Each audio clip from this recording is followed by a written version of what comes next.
14 जनवरी 2024 में जामिया महमूदिया में हुआ।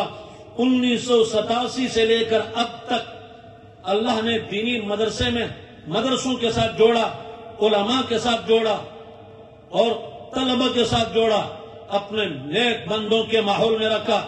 यह अल्लाह का एहसान है, अल्लाह की मेहरबानी है। इसी लियारी में 1987 से लेकर अब तक हमारा तवील अरसा गुजर चुका है। हम रहने वाले लियारी के, बल्कि 1978, 79, 80 में उन 3 सालों में भी हम लोग कराची में थे। 1980 में कोहिस्तान गए, 87 में फिर वापस आए। गोया तकरीबन 40 साल का अरसा लियारी में गुजरा है। 36 साल का अरसा मदरसों में गुजरा है। अब आप ईमान से बताएं, हम लियारी में रहने वाले आपका वोट लेकर नऊज़ बिल्लाह हम डिफेंस में बंगले बनाएंगे? आपका वोट लेकर हम कौम के साथ खयानत करेंगे? आपका वोट लेकर स्विट्जरलैंड के बैंकों को पैसों से भरेंगे? ऐसा नहीं होगा। मैं तो इन बुजुर्गों का खादिम हूं। हमारे उलमा जितने, इंशाअल्लाह किसी आलिम के घर से आपको 60 अरब का फराड नहीं मिलेगा, 92 अरब का नहीं मिलेगा, इतने अरबों का नहीं मिलेगा। सबज बागात दिखाकर अपने मफादात हासिल करना ये उलमा की तारीख में नहीं है कि हम लियारी वालों से कहे कि हम तुम्हारे लियारी को पेरस बना देंगे, हम तो समंदर का पानी को मीठा कर देंगे, हम तो तुम्हें हजारों नौकरियां देंगे। ये लालच और ये फजूल बातें हम नहीं करते।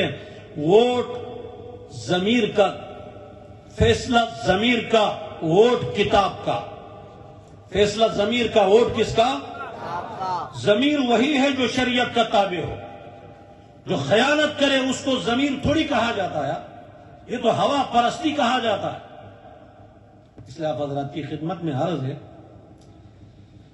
मैंने शरीयत के लिहाज से पहले अर्ज कर दिया, नफा नुकसान आपके सामने रख दिया। अगले नंबर की गुजारिश, आपके लियारी के मसाइल इंशाअल्लाह सुम्मा इंशाअल्लाह इस पीएस से मौलाना नासिर महमूद सोमरो साहब, जो मेरा अहम तरीन मखदूम भी, कायद भी, साथी भी, मुहतरम भी, वफादार भी, डॉक्टर खालिद महमूद सोमरो शहीद रहमतुल्लाह अलैह, अल्लाह उनके दर्जात बुलंद फरमाए। आमीन तो कहो भाई। उनके जानशीन यहां मकामी जमात जमीयत उलमा इस्लाम ने उनको यहां से मुंतखब किया और जमीयत उलमा इस्लाम ने इन्हें पर मुझे मुंतखब किया। न मैं उम्मीदवार न वो उम्मीदवार, बल्कि जमात के हुक्म पर आप हजरत की खिदमत के लिए, इस्लाम की खिदमत के लिए मैदान में आए हैं। हम अल्लाह पर भरोसा करके, कहते हैं ना, काफिर है तो शमशीर पे करता है भरोसा, काफिर है तो करता है शमशीर पे भरोसा, मोमिन है तो बेतेज भी लड़ता है सिपाही।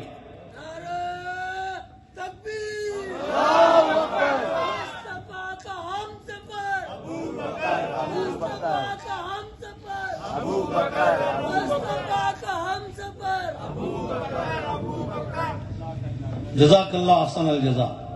नबी अलैहिस्सलातु वस्सलाम के बाद सिद्दीक़ अकबर का दौर आया। 3 बड़े फितने थे।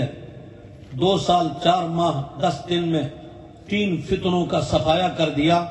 मुसलमान कज़्ज़ाब का फितना, 40,000 आदमी उसके हाथ पर बैत कर चुके थे, उसका सफाया कर दिया। मुनकिरीन ज़कात का इलाज किया, मुर्तद्दीन का इलाज किया। सिद्दीक़ अकबर रज़ियल्लाहु अन्हु के बाद उमर फारूक आज़म रज़ियल्लाहु अन्हु खलीफा बने। उमर इल्म का समंदर, बुखारी शरीफ की रिवायत है, बहुत सारी रिवायत क्या सुनाऊं, वक्त कम है। उमर इल्म में भी बाकमाल, उमर किरदार में भी बाकमाल।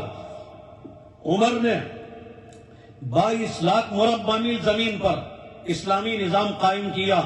और उमर फारूक का आदल आज बरतानिया का अंग्रेज को पता है, उमर का आदल क्या था आज हमारे नादानों को पता नहीं। जो अंग्रेज की गुलामी में जिंदगी गुजारते हैं उन्हें क्या खबर عمر کا عدل کیا تھا؟ عمر عناصر اربع، آگ، پانی، مٹی، ہوا، اللہ نے چاروں کو عمر کا تابع بنایا۔